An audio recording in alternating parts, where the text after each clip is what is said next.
We used to have what I thought was a perfect life. At least that's how it looked from the outside.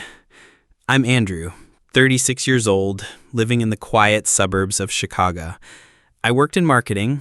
My wife, Kate, was an elementary school teacher. We had 2 kids, a cozy little home with a swing in the backyard, and traditions that made everything feel stable. Ice cream runs on Saturdays, family dinners on Sundays, laughter in the kitchen, love, or what I believed was love, in the quiet hours after the kids went to sleep. I supported her in everything. When she wanted to take extra teaching courses, I picked up freelance work to help cover the bills. When she got sick, I cooked, cleaned, cared for the kids. I was present. I was loyal. I was steady. But sometimes being steady just isn't enough. It started subtly. She began coming home later than usual. She'd say, "Oh, we had a staff meeting," or "I stopped by Linda's place for a bit." I didn't question it at first. I trusted her. I loved her. But then I noticed the shift. She started smiling at her phone. Not just a quick grin, but those long, dreamy looks, the kind you only give someone who makes your heart race. She began locking her screen more often. Her eyes stopped meeting mine when we talked. Her kisses became distracted. Then came the night I got home early. She didn't hear me come in. I found her sitting on the edge of the bed, talking in a low voice. It wasn't just what she said, it was how she said it. Gentle, intimate, like how she used to speak to me when we first fell in love. That night, while she was in the shower, I looked at her phone. Maybe it was wrong, but my instincts were already screaming, and I found them. The messages. His name was Zach. She'd met him at one of her weekend workshops. He was the visiting instructor from Denver. Charming, confident, funny, and clearly, from what I read, very good at making her feel special. She called him Z, and he called her my sunshine. And in those texts, I could see a side of her I hadn't seen in years. Playful, flirty, excited.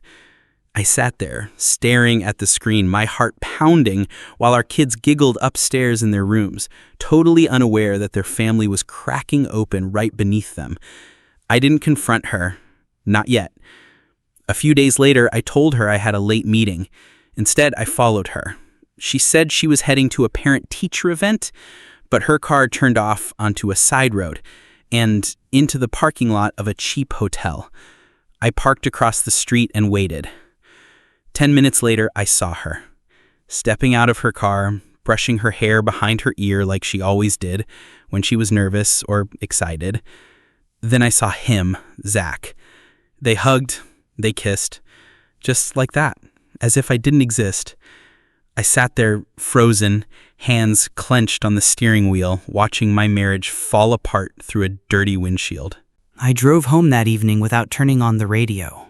No sound, just the rhythm of my thoughts and the hum of the road beneath my tires. I didn't cry. Not then. Instead, I walked into the house like nothing had happened. I helped the kids with their homework. I tucked them into bed. I even kissed Kate on the forehead when she came home, still wearing the same blouse she'd been in when she wrapped her arms around him. She said she was tired. I said, me too. For the next few days, I lived in that silence. Not because I forgave her, not because I didn't care, but because I needed time. Time to think, time to plan, time to figure out who I was now in a life that suddenly felt like it belonged to someone else. I started documenting everything. The messages, the locations, the nights she came home late. I wasn't angry, not yet. I was stunned, disoriented, like I'd walked into someone else's nightmare and couldn't wake up. One night, she laughed at something on her phone, then quickly tucked it under a pillow. I asked her, "Was that Zach?" She froze.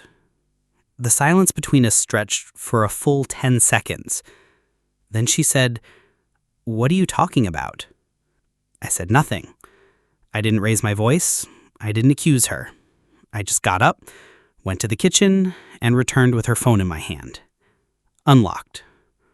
Opened to the last message. She stared at it like it was a weapon. Why? I asked her. Not angrily, just honestly. Why him? Why anyone? She looked at me with eyes full of something between guilt and fear, and then the dam broke. She confessed. All of it. The messages, the hotel, the afternoons, the feelings she didn't understand. She said it wasn't just physical, that he made her feel seen, that she felt like a woman again. I sat on the edge of the bed, her words crashing around me like waves. I asked her, "Did you ever think of me? Of our kids? Of what this would do to us?" She started crying. She got on her knees, clutching my hands like they were the last lifeline she had. She kept saying, "I'm sorry. I didn't mean to fall. I was just lost. I didn't mean to hurt you. Please don't leave me."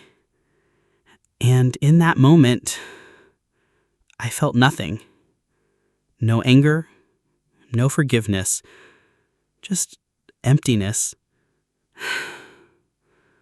I looked down at her, the woman I had built a life with, and realized she was now a stranger wearing my wife's face.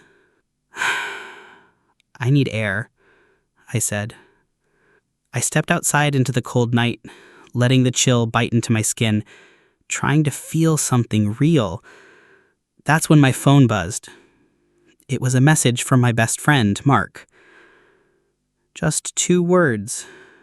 "We need to talk." The message stayed on my screen, glowing faintly in the dark.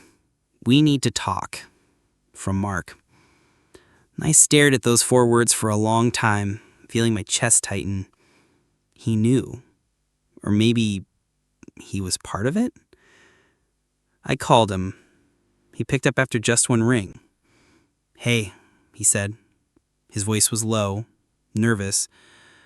"You found out, didn't you?" I didn't answer. And there was a pause. Then he said quietly, "Andrew, I didn't mean for it to happen like that." I stayed silent. He went on, brambling, trying to explain. "It started small. We were both drinking after your mom's funeral, and she said she didn't feel seen anymore. I thought it was just grief, you know? But then, I don't know. It got out of hand. I didn't plan it. I swear to God, I didn't plan to hurt you." I closed my eyes. The cold air burned in my lungs as I breathed. "You were at my dinner table. You played with my son. You toasted my wedding anniversary. I know, man, and I hate myself for it. The worst part, he sounded like he meant it, but that didn't change anything." I hung up. I didn't yell. I didn't curse. I just ended the call, walked back inside, and sat in the dark living room while Kate paced the hallway, still crying. She asked me what I was going to do, if I could ever forgive her, if we could fix it. I didn't have an answer. That night I slept on the couch, or at least I tried to. I lay there staring at the ceiling, thinking about how 2 of the people I trusted most in the world had built a secret life right behind my back.